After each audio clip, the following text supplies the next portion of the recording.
सत्य समाचार, निष्पक्ष समाचार, समाज बदल्ने हाम्रो अभियान। नमस्कार, यो हो टाइम समाचार। म चाँदनी। सुरु गरौँ कमला नदी सम्बन्धित समाचारबाट। पूर्व पश्चिम राजमार्ग अन्तर्गत सिराहाको कमलादेखि सप्तरीको कञ्चनपुरसम्म 87 किलोमिटरको 4 लेन सडक निर्माण गरिरहेको चाइना रेलवे नम्बर 2 इन्जिनियरिङ ग्रुपले कर्जन्हा नगरपालिका 1 स्थित कमलाको बगरमा नदीजन्य पदार्थ भण्डारणका लागि अनुमति दिन गत असोज सत्रमा प्रदेश 2 को उद्योग पर्यटन वन तथा वातावरण मन्त्रालयमा निवेदन दियो। मन्त्रालयले कार्तिक 1 मा डिभिजन वन कार्यालय लहान सिराहालाई जग्गा उपलब्ध गराइदिन भनी पत्र काट्यो। डिभिजन वन कार्यालयले कार्तिक 5 मा कर्जन्हा 1 स्थित ब्लक 1 को जग्गा प्रयोग गर्न दिन भनी वडा कार्यालय र नन्दबाबा सामुदायिक वनलाई पत्र काट्यो। यति बेलासम्म स्थानीयलाई केही थाहा थिएन, तर त्यसपछि वनका अध्यक्ष श्याम बहादुर फुयाल लगायत केही व्यक्तिले एउटा मिनेट बनाएर गाउँमा स्थानीयहरूलाई हस्ताक्षर गर्न लगाए। पोखरी खनिने र त्यसबाट आउने माटो बलुवाले गाउँका सडकहरू ग्राभेल हुने भनेर उनले झण्डै 200 स्थानीयसँग झुक्याएर हस्ताक्षर गराए। त्यसपछि स्थानीयले सोधखोज गरेपछि भण्डारणमा मात्र नभएर भण्डारणका लागि अनुमति लिएर त्यहाँ क्रसर सञ्चालन गर्ने आन्तरिक योजना रहेको थाहा पाएका छन्। यहाँ आसपासमा अन्य कुनै नदी नभएको र कमलामै भण्डारण राख्न खोजिनुले पनि कमलाबाट उत्खनन गर्ने योजना निर्माण कम्पनीको रहेको प्रश्न देखिन्छ। यस्तो थाहा पाएपछि स्थानीय यसको विरोधमा उत्रेका छन्।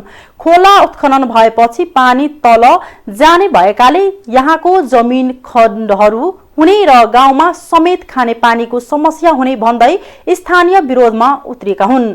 भण्डारणका लागि अनुमति दिए निर्माण कम्पनीले क्रसर सञ्चालन गर्ने भन्दै कुनै पनि हालतमा यसमा सहमत नहुने अडान स्थानीयको छ।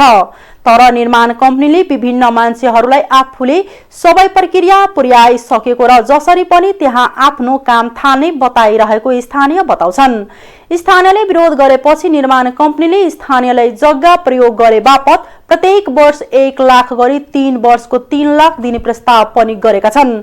आफूहरूको विमति भए पनि निर्माण कम्पनी वनका अध्यक्ष फुलिया सहित केही व्यक्तिहरूको मिलोमतोमा नदीजन्य भण्डारणका नाममा क्रसर सञ्चालन गर्ने प्रयास भइरहेको स्थानीय आरोप छ।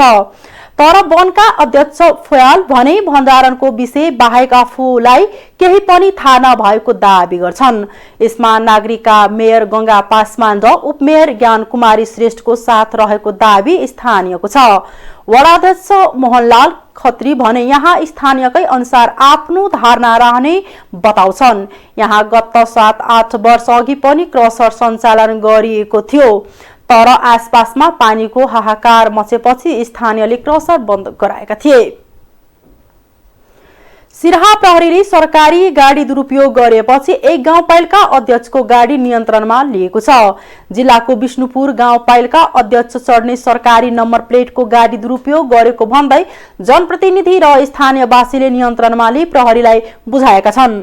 छठ पर्वको दिन अध्यक्षका आफन्त र कार्यकर्ता चढेर रातको समयमा घुमिरहेको अवस्थामा स्थानीय जनप्रतिनिधिले नै बा 2-3643 नम्बरको स्कर्पियो नियन्त्रणमा लिई प्रहरीलाई जिम्मा लगाएका हुन्। गाडीमा भने पालिकाको कुनै कर्मचारी र जनप्रतिनिधि ड्राइभर समेत नभएकाले स्थानीयवासी र जनप्रतिनिधिले गाडीलाई नियन्त्रणमा लिएर प्रहरीलाई बुझाएको बताएको छ। विष्णुपुरका एक वडा अध्यक्षले रातको समयमा बाटोमा 2-3 पटक गाडी दौडेपछि आफूहरूले रोकेर हेर्दा कर्मचारी र जनप्रतिनिधि कोही नदेखेपछि प्रहरीलाई खबर गरेर जिम्मा लगाएको जानकारी दिए। जिल्ला प्रहरी कार्यालय सिराहाका प्रवक्ता प्रहरी नायब उपरीक्षक सुभाष बुढाथोकीले उक्त गाडी जनप्रतिनिधि र स्थानीयवासीले नियन्त्रणमा लिई प्रहरीलाई जिम्मा लगाएको बताए। प्रवक्ता बुढाथोकीले इलाका प्रहरी कार्यालय विष्णुपुरमा राखिएको उक्त गाडी त्यहाँ राख्नु सुरक्षित नहुने देखेर जिल्ला प्रहरी कार्यालयमा ल्याएको जानकारी दिए। यता गाउँपालिका अध्यक्ष जागेश्वर यादवले उक्त गाडी वडा अध्यक्ष कपिल देव यादवले छठ घाटमा घुम्न जान्छु भनेर लगेको बताए। उनले आफूसँग जसले गाडी लगेको उसैलाई ल्याउने आफू नजाने बताए। जनमत पार्टीका राष्ट्रिय अध्यक्ष डाक्टर सीके राउतले देशमा विभिन्न राजनीतिक व्यवस्था परिवर्तन भए पनि समाजमा पुर्ख्यौली राज्य कायमै रहेको बताएका छन्। सप्तरीको बोदे वर्साइन नगरपालिका वडा नम्बर 7 महान राजामा शुक्रबार आयोजना गरिएको जनमत पार्टीको आम सभालाई सम्बोधन गर्दै उनले यस्तो बताएका हुन्। राजा राणा पञ्चायत प्रजातन्त्र लोकतन्त्र र गणतन्त्र आए पनि समाजमा अझै बाबु साहेबहरूको राज्य कायमै रहेको उनको भनाइ छ। त्यस्तो समस्याहरूलाई उन्मूलन गर्न नै जनमत पार्टीको प्रमुख लक्ष्य हो। डाक्टर राउतले भने जनताका अनुसार चल्ने नै पार्टीको मुख्य धारणा रहेको छ। साइकल चढ्ने क्षमता नरहेको नेता अहिले महँगो गाडी चढ्नुका साथै विभिन्न ठाउँमा घर बनाएको तर जनता बिना चप्पलले हिँड्न बाध्य रहेको उनको भनाइ छ। उनले बहुरूपियाहरूले पटक पटक पार्टीको नाम बदलेर समाजमा राज्य गरी जनतामाथि शोषण गर्दै आएको बताए। चुनावमा हामीले सजिलै तरिकाले प्रलोभनमा परि मत बेच्दै आएका छौं। डाक्टर राउतले भने अब बालबालिकाको भविष्य नबेच्नुस्। बोदे बसाइन नगर कमिटी कार्यवाहक अध्यक्ष सुखदेव शाहको अध्यक्षतामा भएको कार्यक्रममा प्रमुख अतिथि राउत थिए। कार्यक्रममा विशिष्ट अतिथि पार्टीका केन्द्रीय उपाध्यक्ष बबिता ईश्वर, उप महासचिव इन्जिनियर इन्द्रजित यादव लगायतका व्यक्तिहरूले मन्तव्य व्यक्त गरेको थियो। रौथटमा करिब 2 क्विन्टल लागू औषध गजा सहित 2 जना पक्राउ परेका छन्। पक्राउ पर्नेमा थाहा नगरपालिका वडा नम्बर 12 का 25 वर्षीय सुरेन्द्र गोले र 19 वर्षीय रितम तमाङ रहेको जिल्ला प्रहरी कार्यालय रौथटका प्रहरी नायब उपरीक्षक नारायण प्रसाद सिमोरियाले जानकारी दिए। दुवैजनालाई प्रहरीले शुक्रबार बिहान पौने 10 बजे गौर नगरपालिका वडा नम्बर 4 गढवा टोलबाट गजा सहित पक्राउ गरेको हो। उनीहरूबाट प्रहरीले 186 किलो गाजा बरामद गरेको हो। गोप्य सूचनाको आधारमा खटिएको प्रहरी टोलीले उनीहरू चढेको ना 6 ख 5943 नम्बरको आइचर ट्रक चेक गरेपछि गाजा बरामद भएको हो। ट्रकमा चेक जाँच गर्दा ट्रकमा पल्स बटम बनाई प्लास्टिकले बेरेको 12 वटा पोका फेला परेको थियो। त्यसपछि ट्रक चालक गोले सहित 2 जनालाई प्रहरीले पक्राउ गरेको हो। यस सम्बन्धमा थप अनुसन्धान भइरहेको प्रहरीले जनाएको छ। सर्लाहीमा कांग्रेसको जिल्ला निर्वाचन अधिकृतले राजीनामा दिएका छन्। निर्वाचन अधिकृत विनोद कार्कीले राजीनामा दिएका हुन्। केन्द्रीय निर्वाचन समितिमा कार्कीले राजीनामा पत्र बुझाइसकेका छन्। गत कार्तिक 17 गते केन्द्रीय निर्वाचन समितिले सर्लाही कांग्रेस निर्वाचन अधिकृतको जिम्मेवारी कार्कीलाई दिएको थियो। आफू जिल्लामा पुगेर सबैलाई छलफल गरी निर्वाचन प्रक्रिया अगाडि बढाउन खोजेकोमा सबै पक्षसँग सहमति नजुटेको र अधिवेशनको वातावरण नभएकोले राजीनामा दिएको कार्कीले उल्लेख गरेका छन्। निर्वाचन अधिकृतले राजीनामा दिएपछि सर्लाहीमा वडा अधिवेशन अन्यौलोमा परेको छ। कांग्रेसले बाँकी रहेको 13 वटा जिल्लामा शनिबार वडा अधिवेशन गर्ने कार्यतालिका बनाएको थियो। बीपी कोइराला स्वास्थ्य विज्ञान प्रतिष्ठान धरानमा भएको अनियमितताको बारेमा छानबिन गर्न बनेको 3 सदस्यीय छानबिन आयोगले प्रधानमन्त्री तथा कुलपति शेरबहादुर देउवालाई प्रतिवेदन बुझाएको छ। आज शुक्रबार स्वास्थ्य तथा जनसंख्या मन्त्री विरोध खतिवडा सहितको 3 सदस्यीय छानबिन आयोगले प्रधानमन्त्री देउवालाई प्रतिवेदन बुझाएको हो। प्रधानमन्त्रीलाई प्रतिवेदन बुझाएपछि सञ्चारकर्मीसँगको कुराकानीमा स्वास्थ्य मन्त्री खतिवडाले अबको हप्ता दिनभित्र प्रतिष्ठानको समस्या समाधान हुने बताउनुभयो। उहाँले यो प्रतिवेदन यस अघिका प्रतिवेदन र आन्दोलनरत पक्षका कुराहरूलाई छलफल गरेर बनाएको बताउनुभयो। स्वास्थ्य मन्त्री खतिवडाले हप्ता दिनमा प्रधानमन्त्रीले सिनेटको बैठक बोलाउने र बैठकबाटै निर्णय गरिने बताउनुभयो। उहाँले सिनेटले प्रतिवेदनमा पेश भएको कुरालाई आधार मानेर नै निर्णय लिने पनि बताउनुभयो। नेकपा एमाले पार्टीको 10औं राष्ट्रिय महाधिवेशनको लोगो सार्वजनिक गरेको छ। महाधिवेशनको लोगोमा गैडाले पार्टीको झण्डा बोकेको देख्न सकिन्छ।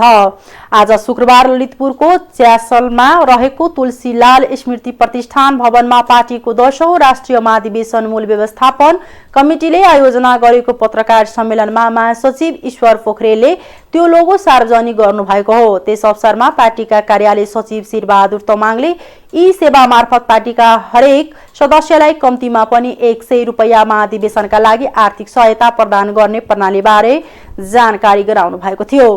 एमालेको 10औं राष्ट्रिय महाधिवेशन यही मङ्सिर 10, 11 र 12 गते चितवनमा आयोजना हुँदैछ। महाधिवेशनमा 1999 प्रतिनिधि सहभागी हुनेछन्। त्यसका लागि भोलि शनिबार देशभर प्रतिनिधि चयन हुँदैछ। नेकपा माओवादी केन्द्रका अध्यक्ष पुष्पकमल दाहालले नेत्र विक्रम चन्द विप्लव समूह माओवादी केन्द्रमा नै फर्किने विश्वास व्यक्त गर्नुभएको छ। विभिन्न पार्टीबाट माओवादी केन्द्रमा प्रवेश गरेका नेता तथा कार्यकर्तालाई सम्बोधन गर्दै अध्यक्ष दाहालले चन्द माओवादी केन्द्रमा नै फर्किने विश्वास व्यक्त गर्नुभएको हो। उहाँले माओवादीबाट टुक्रिएर गएका अन्य नेतासँग संवाद भइरहेको बताउँदै मोहन वैद्य, डाक्टर बाबुराम भट्टराई लगायतका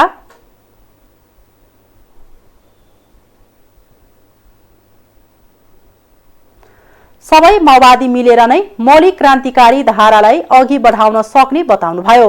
अध्यक्ष दाहालले आराम गर्दै रमाइलो मान्दै रोमान्स जस्तो गरेर माओवादी क्रान्तिलाई अघि बढाउन नसक्ने बताउँदै समाजवादतर्फ इमानदार हुने कम्युनिस्टहरू ढिलो चाँडो पुरान घरमा फर्किने विश्वास व्यक्त गर्नुभयो। कार्यक्रममा अध्यक्ष दाहालले एकै युग र एउटै कालखण्डमा धेरै प्रचण्ड हुन नसक्ने पनि जिकिर गर्नुभयो।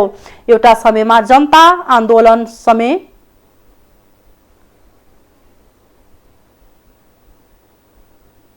र संघर्ष सही विचार र बलिदानबाट मात्रै प्रचण्ड पैदा हुन सक्ने उहाँको भनाइ थियो। अध्यक्ष दाहालले कोही एक व्यक्तिको चाहनामा र लहर चल्दैमा क्रान्ति नहुने भन्दै प्रचण्ड नेपाली जनताले जन्माएको बताउनुभयो। अध्यक्ष दाहालले प्रतिक्रियावादीहरू माओवादी क्रान्तिको उपलब्धि उल्ट्याउने षड्यन्त्रमा लागि परेको बताउनुभयो। पेट्रोलियम पदार्थको मूल्यवृद्धि तत्काल फिर्ता लिन सरकारसँग माग गर्दै आएको संयुक्त विद्यार्थी संगठनले टेकुमा रहेको नेपाल आयल निगमको केन्द्रीय कार्यालय घेराउ गरेको छ। आज बिहान 10 बजेबाट नेपाल आयल निगमको केन्द्रीय कार्यालय घेराउ गर्दै विद्यार्थी संगठनहरूले तत्काल मूल्यवृद्धि फिर्ता गर्न सरकारलाई दबाब दिएका हुन्। आम नागरिक र विद्यार्थीहरूलाई चुलो समेत बाल्न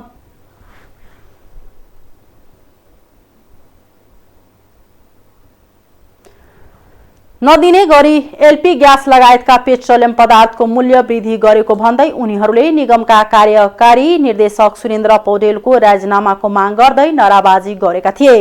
सत्तारूढ नेकपा माओवादी केन्द्रमा आबद्ध विद्यार्थी संगठन अनिल सोभियो क्रान्तिकारी नेकपा एकीकृत समाजवादीमा आबद्ध अनिल सोभियो सहितका विद्यार्थी संगठनका नेताहरूले विरोध प्रदर्शन गरेका हुन्। पेट्रोलियम पदार्थको पछिल्लो पटक मूल्यवृद्धि गरेपछि प्रमुख प्रतिपक्षी दल नेकपा एमालेमा आबद्ध विद्यार्थी संगठन अनिल सोभियोले पनि सरकार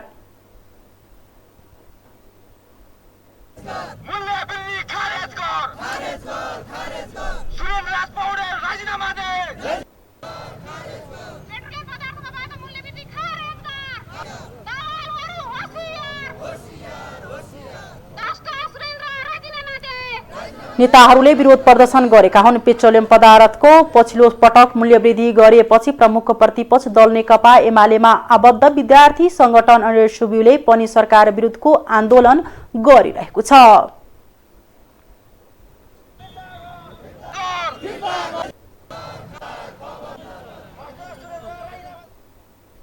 सर्वोच्च अदालतको मूल गेटमा कानून व्यवसायीहरूले धरना दिनुभएको छ। प्रधान न्यायाधीश चोलेन्द्र शमशेर जबराको राजीनामा माग्दै शुक्रबार बिहानदेखि नै कानून व्यवसायीहरूले सर्वोच्चको मूल गेटमा धरना दिनुभएको हो। बिहिबार सर्वोच्च परिसरमा प्रहरी र कानून व्यवसायीहरू बीच धकेल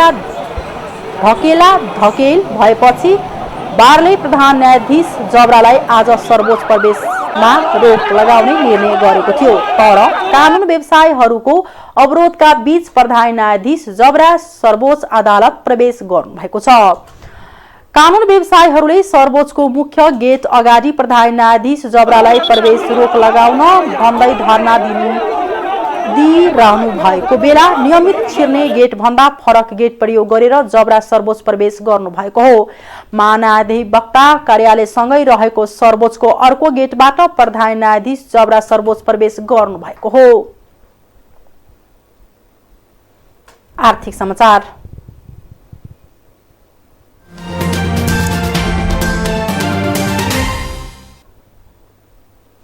अन्तर्राष्ट्रिय बजारमा कच्चा तेलको भाव घट्ने क्रमले बिहिबार पनि निरन्तरता पाएको छ। अमेरिकामा मुद्रास्फीति बढिरहेको चिन्ता बीच तेल बजार दबावमा आएको हो।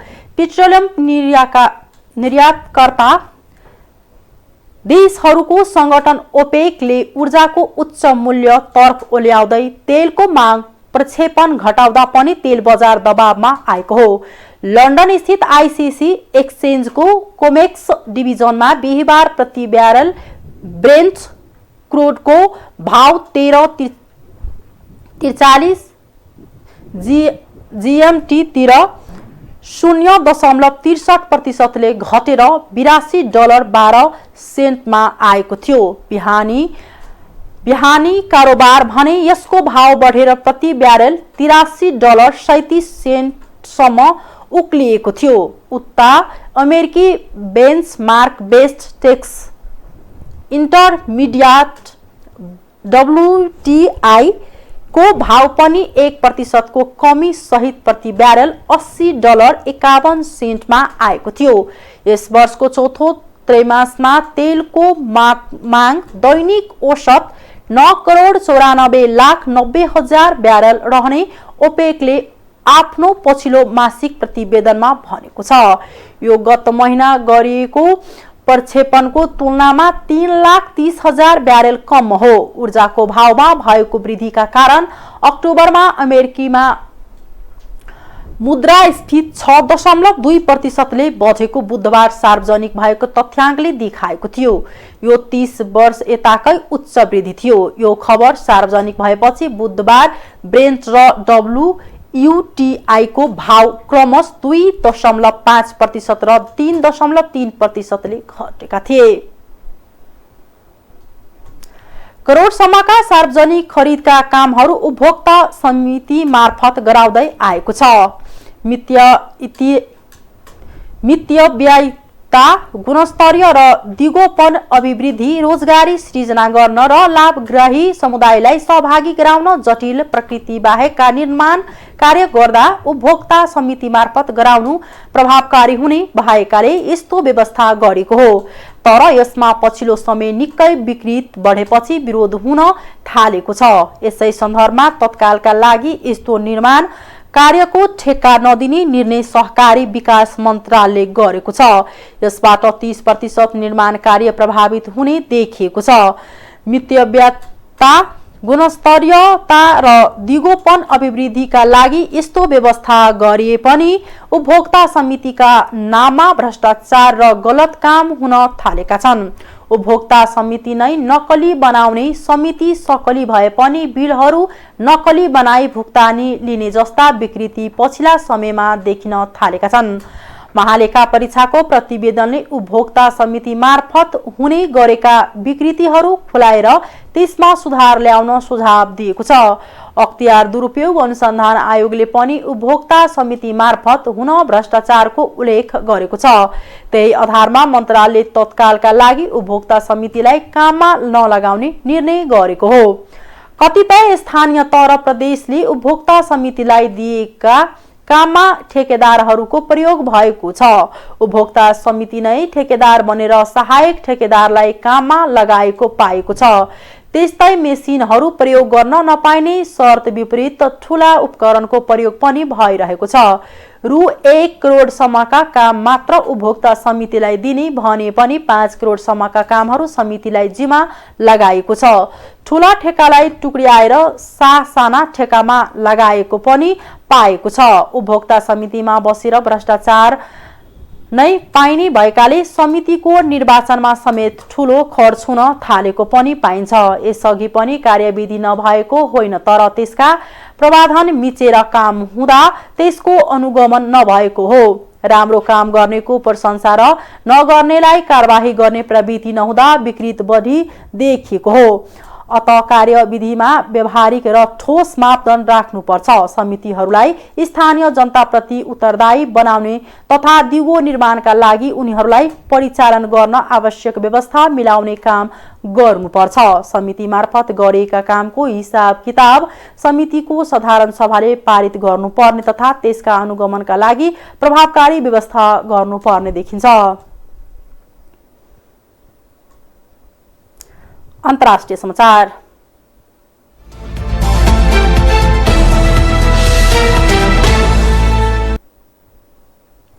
हिरासतमा रहेका एक अमेरिकी पत्रकारलाई म्यानमारको सैन्य अदालतले 11 वर्षको जेल सजाय सुनाएको छ। अमेरिकी पत्रकार डानी फेन्सस्टारमाथि आतंकवाद र राजद्रोहको अभियोग लगाएको थियो। याङ्गुनमा रहेको एक अनलाइन पत्रिका फ्रन्टियर म्यानमारका प्रबन्धक सम्पादक समेत रहेका 37 वर्षका उनलाई गएको मे महिनामा याङ्गुन अन्तर्राष्ट्रिय विमानस्थलबाट पक्राउ गरेको थियो। उनीमाथि सेना विरुद्ध मानिसलाई उक्साएको, गैर कानुनी संगठन बनाएको र अप्रवासन कानुन उल्लङ्घन गरेको आरोपमा मुद्दा चलाएको थियो।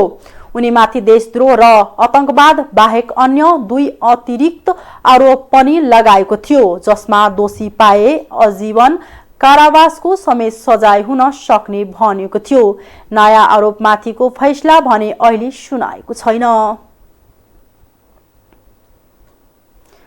चिनिया राष्ट्रपति सी जिनपिङलाई राजनीतिक इतिहासमा स्थापित गर्ने गरी चिनिया कम्युनिस्ट पार्टीले एउटा ऐतिहासिक प्रस्ताव पारित गरेको छ। पार्टीको 100 वर्ष लामो इतिहासको संसारको रूपमा सारांशको रूपमा रहेको यो दस्तावेजमा पार्टीका महत्वपूर्ण उपलब्धिहरू र भावी दिशाबारे सम्बोधन गरिएको छ। हिजो चीनको सबैभन्दा महत्वपूर्ण राजनीतिक बैठकको 6औं पूर्ण सत्रमा यो दस्तावेज पारित भएको हो। पार्टी स्थापनापछि यस्तो प्रस्ताव पारित भएको यो तेस्रो पटक हो। पहिलो पटक सन् 1945 मा माओ त्से तुङ र दोस्रो पटक सन् 1981 मा दङ्ग सिओपिङले यस्तो प्रस्ताव पारित गरेका बीबीसीले जनाएको छ। यो कदम पार्टीका संस्थापक माओ र उहाँका उत्तराधिकारी दङसन सीलाई बराबरीको हैसियत प्रदान गर्ने प्रति लक्षित रहेको खबरमा उल्लेख छ। आउँदो वर्ष हुने नेशनल कांग्रेस बैठकमा सीले ऐतिहासिक रूपमा राष्ट्रपति पदमा तेस्रो कार्यकालको माग राख्ने अपेक्षा गरेको छ। सन् 2018 मा चिली राष्ट्रपतिका लागि 2 कार्यकालको व्यवस्था खारेज गरेको थियो, जसले सीलाई आजीवन शक्तिमा रहने बाटो खोलिदिएको छ। बेलारुसले अप्रवासी संकटलाई लिएर आफ्नो देशमाथि प्रतिबन्ध लगाएमा युरोपको ग्यास आपूर्ति रोकिदिने चेतावनी दिएको छ। बेलारुसको नेता एलेक्जेन्डर लुकासेन्कोले प्रतिबन्ध लगाएमा आफूहरूले जवाब दिने बताउनु भएको हो। लुकासेन्कोको अभिव्यक्तिको युरोपमा अहिले नै अभाव र उच्च मूल्यमा रहेको ग्यासलाई लिएर नयाँ चिन्ता उत्पन्न भएको छ।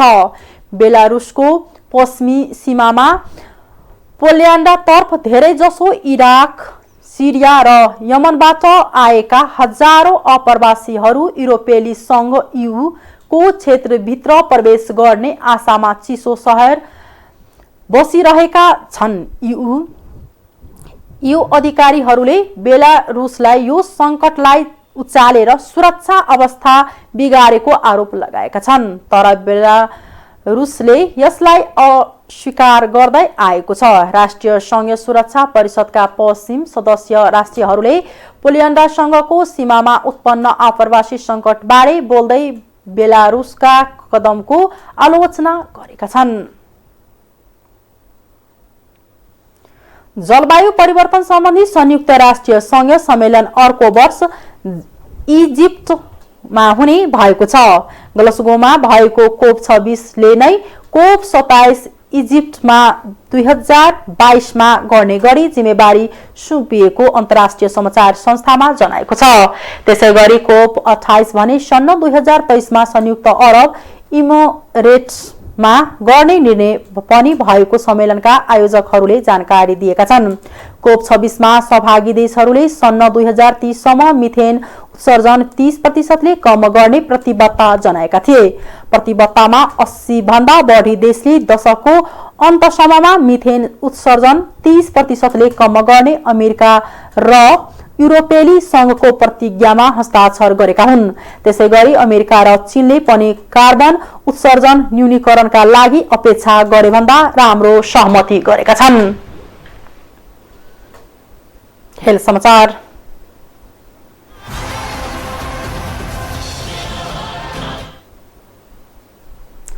अस्ट्रेलिया आईसीसी T20 विश्वकप क्रिकेटको फाइनलमा पुगेको छ। गए राति भएको खेलमा पाकिस्तानलाई 5 विकेटले हराउँदै अस्ट्रेलिया फाइनलमा पुगेको हो। पाकिस्तानले दिएको 177 रनको लक्ष्य अस्ट्रेलियाले 6 बल बाँकी हुँदै 5 विकेट गुमाएर भेटाएको थियो। अस्ट्रेलियाका मिचेल स्टार्कले 2 तथा प्याट कुमिन्स र एडम जम्पाले 1-1 विकेट लिए। प्रतियोगिताको एक मात्र अपराजित टिम पाकिस्तान सेमिफाइनलमा अस्ट्रेलियासँग पराजित हुँदै प्रतियोगिताबाट बाहिरिएको छ। अब अस्ट्रेलियाले फाइनलमा पर्सि न्युजिल्यान्डसँग खेल्नेछ। हस्ता अहिलेको लागि टाइम समाचार यतिकै नै। हेर्दै गर्नुहोला टाइम्स टेलिभिजन। नमस्कार।